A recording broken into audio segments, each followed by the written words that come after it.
Selamat malam pemirsa, Anda menyaksikan laporan khusus kami mengenai kontroversi yang menggoncang panggung musik dangdut Arbil Asahan.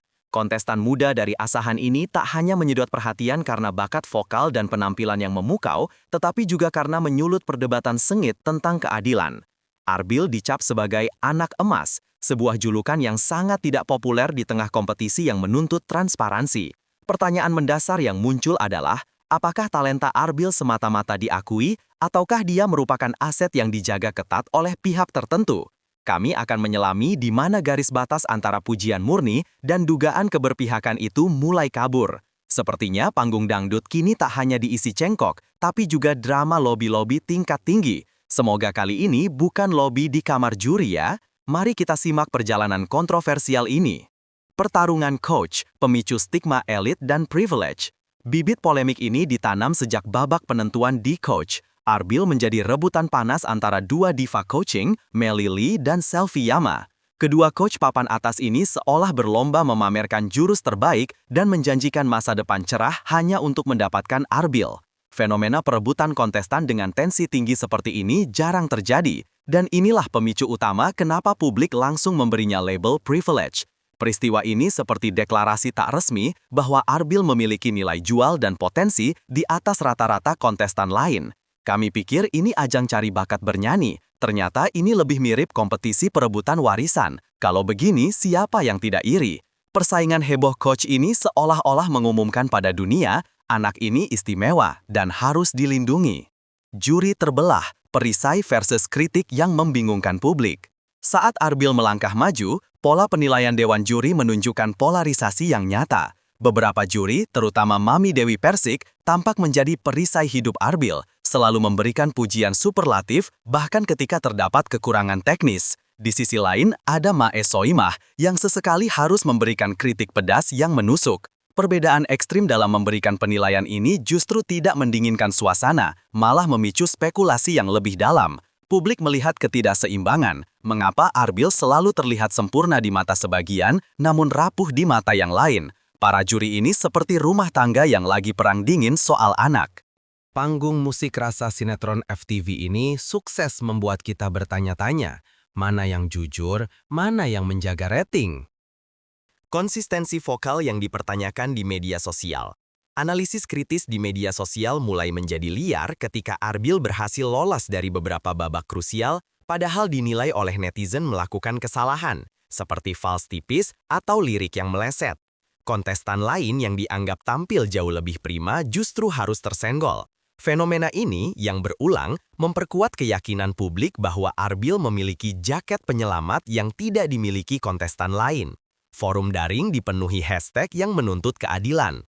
Mungkin Arbil punya jimat anti-eliminasi, atau mungkin ia adalah master ilusi yang membuat juri terhipnotis. Entahlah, magic panggung Indosiar memang misterius. Ini menambah ketidakpercayaan terhadap hasil voting yang diklaim transparan. Intervensi figur publik, Saipul Jamil turun tangan. Polemik ini naik ke tingkat nasional ketika figur publik yang bukan bagian dari Indosiar ikut bersuara. Saipul Jamil dengan gaya bicara khasnya yang blak-blakan secara terbuka mempertanyakan ketidakadilan dalam sistem penjurian di Akademi 7, seolah mengindikasikan bahwa ada kontestan yang terlalu dilindungi. Pernyataan ini menjadi bahan bakar baru bagi mereka yang curiga. Komentar dari tokoh luar ini secara efektif memberikan legitimasi pada spekulasi netizen. Kalau sudah Saipul Jamil ikut bersuara, berarti ini bukan lagi sekedar gosip dapur. Ini sudah isu negara. Kita patut berterima kasih. Dia membantu kita menganalisis drama ini tanpa bayaran. Serangan dari komunitas dan mantan kontestan dangdut. Kritik tidak berhenti pada Saipul Jamil. Komunitas dangdut, termasuk beberapa mantan kontestan yang sudah tersenggol, juga ikut-ikutan menyindir perlakuan istimewa terhadap Arbil. Ati Kodong dan beberapa influencer bahkan secara spesifik menyindir kualitas vokal Arbil, menyebutnya tidak sepadan dengan privilege lolos yang ia dapatkan. Hal ini menciptakan perpecahan di antara sesama musisi dangdut dan menambah kompleksitas konflik.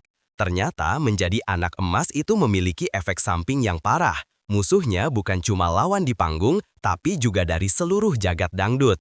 Semoga Arbil tidak perlu menyanyi sambil mengenakan helm di panggung. Kisah haru insecure dan pertemuan keluarga. Senjata rating humanis. Di tengah badai kritik, manajemen acara seolah sengaja mengangkat sisi kemanusiaan Arbil. Momen haru ketika ia bertemu orang tua dari Asahan setelah berbulan-bulan berpisah menjadi viral dan menguras air mata penonton. Arbil sendiri mengaku sering dihantui rasa insecure, tidak percaya diri di tengah tekanan. Panggung hiburan memang canggih. Ketika rating mulai turun karena drama settingan, tinggal panggil orang tua, air mata pun mengalir deras dan kritikus pun terdiam sejenak. Ini namanya strategi human interest yang tak terkalahkan. Cerita perjuangan ini efektif meredam isu miring dengan menonjolkan sisi rapuh sang bintang. Kekuatan dukungan regional, faktor X yang tak terbantahkan. Terlepas dari isu kualitas, salah satu faktor tak terbantahkan adalah kekuatan dukungan regional. Arbil mendapat vote masif dari daerah asalnya, Asahan Sumatera Utara, yang didukung penuh oleh pemerintah daerah setempat yang menggelar acara nonton bareng. Dukungan logistik dan finansial untuk vote dari regional ini sangat sulit dikalahkan oleh kontestan lain. Ini bukan lagi kontes menyanyi, ini sudah pilkada mini. Siapa punya support daerah yang militan, dialah yang aman. Mungkin seharusnya nama acaranya diubah menjadi Dangdut Academy, Battle of Regional Power. Kekuatan ini sering menjadi penentu lolos atau tidaknya seorang kontestan jauh di atas kritik juri manapun. Ancaman Black Campaign dan keterbatasan juri. Isu anak emas ini berdampak mengerikan pada Arbil dan para juri pembelanya, yang menjadi sasaran hate speech dan Black Campaign di media sosial. Kritikus dan fans garis keras saling serang dengan komentar jahat. Kondisi ini membuat para juri pendukung kesulitan memberikan kritik jujur tanpa dituding ingin menjatuhkan. Sungguh disayangkan, dari panggung dangdut kita justru belajar bahwa jari netizen lebih kejam dari komentar terpedas Soimah. Dan sepertinya para juri sudah terlalu lelah untuk berdebat dengan seluruh Indonesia. Pihak penyelenggara harus berulang kali mengimbau penonton untuk menjaga etika, meskipun tanpa hasil nyata. Stigma yang menguntungkan. Arbil Asahan adalah kasus yang kompleks, talenta besar yang sayangnya harus dibayangi oleh stigma privilege. Kontroversi anak emas ini mungkin terasa merugikan, tetapi secara tidak langsung, ia memastikan bahwa nama Arbil terus menjadi trending topik dan dibicarakan di setiap sudut media sosial. Pada akhirnya, di The Academy, yang terpenting bukan hanya cengkok merdu, tapi juga kemampuan menjadi viral, bahkan jika itu karena kontroversi. Stigma ini adalah bensin gratis untuk popularitasnya. Pertanyaannya kini, apakah stigma ini akan menjadi beban atau justru bahan bakar untuk karir superstarnya di masa depan? Kita tunggu jawabannya di panggung musik Indonesia. Kami akan terus memantau perkembangan Arbil Asahan. Kembali ke studio.